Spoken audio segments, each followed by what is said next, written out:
కొన్ని రోజులు కూర్చుంటావు లిక్కర్ స్కామ్ అంటావు, లేదంటే కొన్ని రోజులు కూర్చొని వివేకానంద రెడ్డి హత్య కేసు అని చెప్తావు. ఈరోజు పేపర్ చూస్తే మరీ దారుణంగా ఉంది. వైఎస్ భారతీరెడ్డి జగన్మోహన్ రెడ్డి గారి సతీపని మీద 2 కంపెనీలు ఉన్నాయి అని చెప్పి ఇప్పుడు ఈడీ ఇచ్చినటువంటి దాంట్లో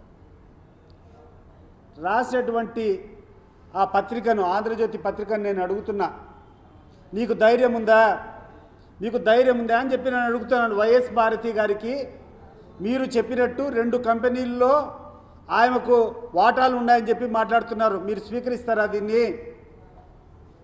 గుర్తుపెట్టుకోండి రాధాకృష్ణ గారు,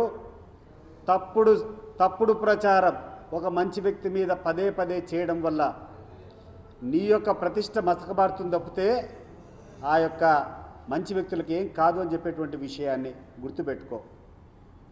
అసలు వైఎస్ భారతమ్మ గురించి నీకేం తెలుసయ్యా? మీకందరికీ ఏ రోజన్నా ఆమె ఇక్కడికి వచ్చి బయటికి వచ్చి కూర్చొని ఎక్కడైనా రాజకీయాల్లో ఆమె పెత్తనం చేసిందా? ఆమె 5 సంవత్సరాలు ముఖ్యమంత్రి భార్య ఏ రోజైనా ప్రభుత్వ కార్యక్రమాలకు కానీ లేకుంటే ప్రభుత్వం చేసేటువంటి ఏ పనికైనా ఆమె వచ్చిందా ఎప్పుడన్నా? ఆమె కుటుంబ సభ్యులు, ఆమె పిల్లలు, లేకుండా ఉంటే ఆమె వ్యాపార సామ్రాజ్యం, లేకుండా ఉంటే ఆమె ఆ సాక్షి చూసుకుంటూ తప్పితే ఏ రోజన్నా మీ ప్రభుత్వ కార్యక్రమాలకు కానీ లేకుండా ఉంటే ప్రభుత్వానికి సంబంధించినటువంటి ఏ కార్యక్రమంలో అయినా జోక్యం చేసుకున్నట్టు మీరు ఎక్కడైనా నిరూపిస్తారా అని చెప్పి నేను అడుగుతున్నాను. లేదు, మీరు ఆరోపించినట్టు మీరు ఈరోజు పేపర్లో రాశారు, ఆంధ్రజ్యోతి పేపర్లో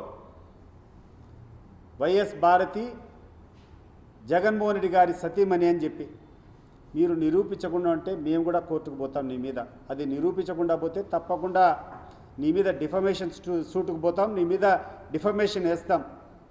చాలామందికి తెలియదు భారతమ్మ యొక్క వ్యవహారం గురించి. చాలా అంటే చాలా సామాన్యురాలుగా వ్యవహరించేటువంటి తీరామది. ఆమె వాడే కారు కానీ ఆమె చేసే దైనందిక కార్యక్రమాలు కానీ మీరు ఆలోచన చేస్తే, ఎందుకంటే నేను ఇటీవల కాలంలో ఆ కుటుంబానికి కొంచెం దగ్గరగా ఉన్నా కాబట్టి విజయవాడకు పోయినటువంటి ప్రతి వారంలో కూడా ఒక్కసారైనా అక్కడ ఉన్నటువంటి మదర్ తెరెసా అనాథ ఆశ్రమం పోతుందేమో. అక్కడటువంటి అనాథ పిల్లలతో, అక్కడటువంటి వికలాంగులతో ఉదయం పోతే మధ్యాహ్నం వరకు ఆమె కాలక్షేపం చేస్తుంది. మీకు ఎవరికైనా తెలుసా ఈ విషయము? అంత గొప్ప వ్యక్తిత్వం ఉన్నటువంటి వ్యక్తి ఆమె. సామాన్యురాలు కాదు ఆమె.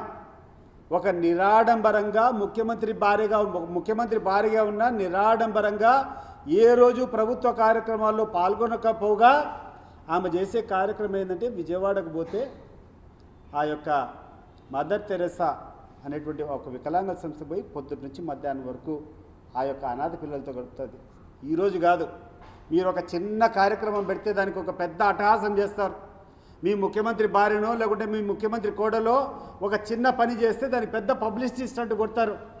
గడిచిన 6.5 సంవత్సరాలుగా విజయవాడకు జగన్మోహన్ రెడ్డి మక్కా మార్చినప్పటి నుంచి ఇది ఆమె దినచర్య. మీరు కావాలంటే కనుక్కోపోండి, లేకుండా ఉంటే ఆ యొక్క అనాథాశ్రమంలో పోయి మీరు విచారించండి.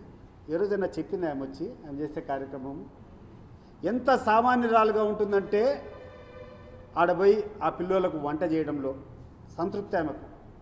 అనేటువంటి ఆ వికలాంగులకు వాళ్ళతో సరదాగా గడిపి వాళ్ళందరితో కూడా మేము ఉండామని చెప్పి భరోసా ఇచ్చే దాంట్లో ఆమె పొందేటువంటి ఆనందం బట్టి ఆమె వ్యక్తిత్వం ఒకసారి అర్థమవుతుంది. మరి అటువంటి గొప్ప వ్యక్తిని పెట్టుకొని మీరు ఈరోజు కూర్చొని నువ్వు ఏదో కంపెనీల్లో వాటాదారులు అని చెప్తున్నావు. ఇది మంచి పద్ధతి కాదు. నీకు నీ కుటుంబ సభ్యులు ఉంటారు, మీ ఇంట్లో మీ అందరికి కూడా ఫ్యామిలీస్ ఉంటాయి.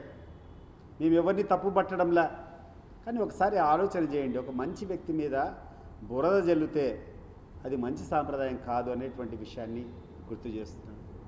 ఆ తర్వాత లిక్కర్ స్కామ్ జరిగింది. 3,600 కోట్లు ఈ రాష్ట్ర ప్రభుత్వం రావాల్సిన డబ్బులు పోయినాయన్నావు. 16 నెలలుగా నీ ప్రభుత్వం జరుగుతూ ఉంది. ఈ 16 నెలల్లో మరి ఆ 3,600 కోట్ల 5,000 కోట్ల ఆదాయం రావాలి కదా. నువ్వు కొత్త మద్యం పాలసీ తీసుకొని వచ్చినావని చెప్పినావు, కొత్త లిక్కర్ పాలసీ తీసుకొని వచ్చాయని చెప్పావు. లైసెన్స్ ఫీజు ఉండి లైసెన్స్ ఫీజే 1,800 కోట్లు వసూలు చేసినావు. ప్రైవేట్ వ్యక్తుల దగ్గర నుంచి నీకు బ్రాండీ షాపులకు లైసెన్స్ ఇవ్వాలంటే లైసెన్స్ ఫీజు అలోన్ 1,800 కోట్ల రూపాయలు నువ్వు వసూలు చేసినావు. మరి ఎంత లాభాన్ని చూపించినావు? జగన్మోహన్ రెడ్డి గారి హయాం కంటే మీరు వచ్చి ఈ కొత్త మద్యం పాలసీ తీసుకొని వచ్చి ఎంత లాభాన్ని చూపించారో ఒకసారి ఈ ప్రభుత్వాన్ని అడుగుతున్నా నేను. చెప్పు, నువ్వు కమ్అట్ విత్ ద ఫిగర్స్. నాకు తెలిసి 2-3% కూడా అప్పటి నుంచి ఇప్పుడు పెరగలే.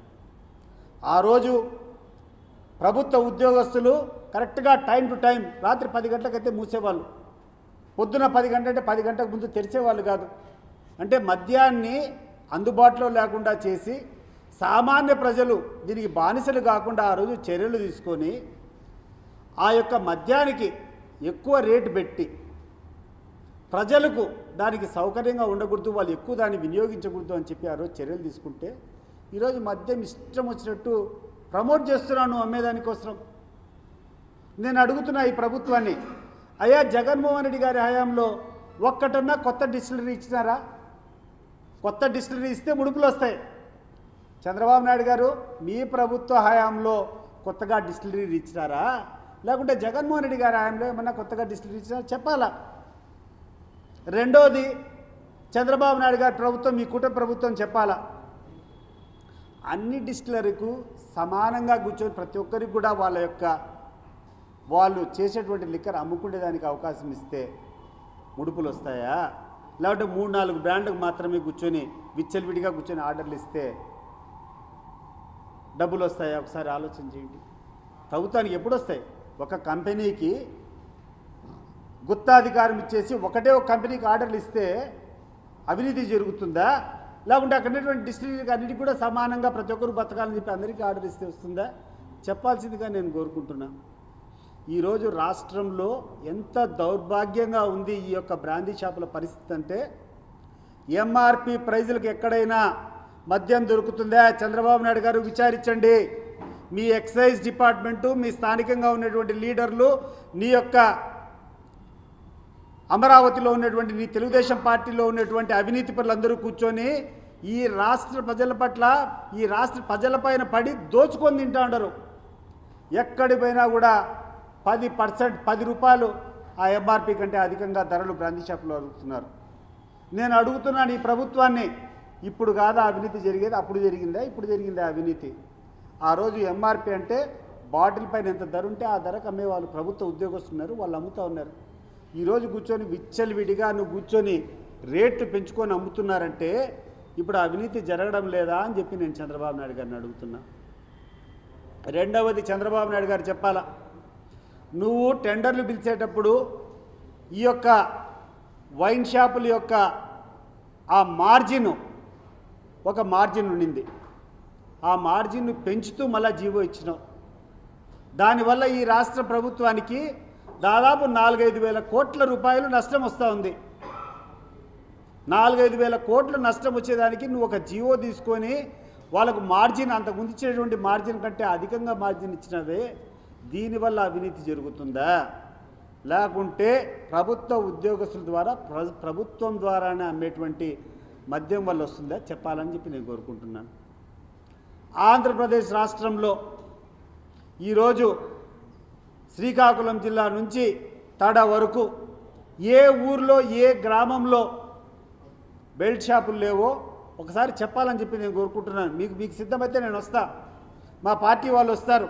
ప్రతి ఒక్క గ్రామంలో విచ్చలివిడిగా సమయం లేకుండా ఎక్కడ చూస్తే అక్కడ బెల్ట్ షాపులు, ఎక్కడ చూస్తే అక్కడ అధిక ధరలకు అమ్మడము. ఇంత ఘోరంగా మీరు ఈ యొక్క లిక్కర్ను ఒక వనరులుగా మార్చుకొని డబ్బులు దోచుకొని జగన్మోహన్ రెడ్డి గారి మీద నిందలేస్తారా?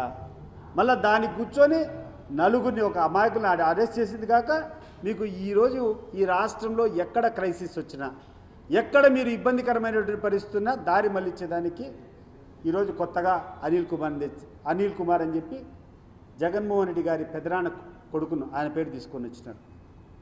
దాంట్లో కూర్చొని చాలా విచిత్రంగా భారతమ్మ పేరు తీసుకొని వచ్చినారు.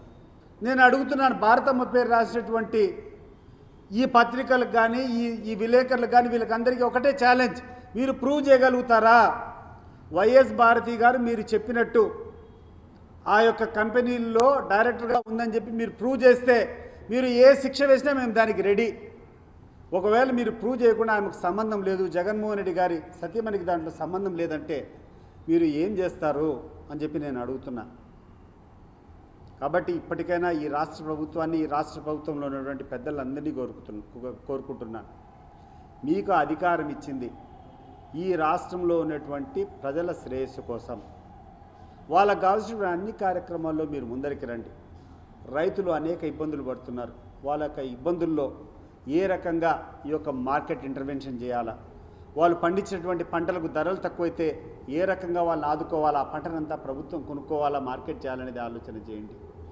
ఏ రకంగా ఈరోజు షార్టేజ్ ఆఫ్ యూరియా ఉంటే మీ పెత్తనం తీసుకుని పోయి కేంద్ర ప్రభుత్వం దగ్గరికి పోయి ఆ యొక్క యూరియానంతా తీసుకుని వచ్చేటువంటి కార్యక్రమం చేయండి.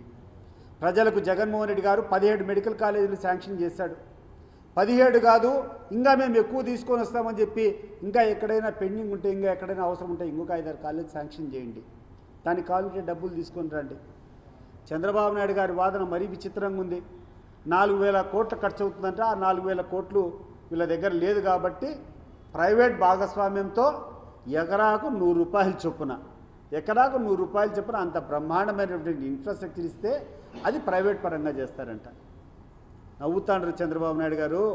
మీరు చేసేటువంటి కార్యక్రమాలు, ఈ కూటమి ప్రభుత్వం చేసేటువంటి పనులు చూసి నవ్వుకుంటాండ్రు జనము. జగన్మోహన్ రెడ్డి గారు కాదు మీరు అనాల్సింది. ఆయన చేసే ప్రతి ఒక్క కార్యక్రమం, ఆయన చేసిన ప్రతి కార్యక్రమం ప్రజాహితం, అది గుర్తుపెట్టుకోండి. ఈ రాష్ట్రంలో ఉన్నటువంటి ప్రజలు గుండెల్లో ఎవరైనా ముద్ర వేసుకునేటువంటి నాయకుడు ఉన్నారంటే దాంట్లో జగన్మోహన్ రెడ్డి గారు ఉంటారు అని చెప్పేటువంటి విషయాన్ని గుర్తుపెట్టుకోండి. ఆయన తీసుకొచ్చినటువంటి ఆ యొక్క రెవల్యూషన్ ఒకసారి ఆలోచన చేసుకోండి. ఆయన తీసుకొని వచ్చినటువంటి పద్ధతులు ఒకసారి ఆలోచన చేయండి. ప్రతి గ్రామంలో ఒక గ్రామ సచివాలయం ఉండాలా,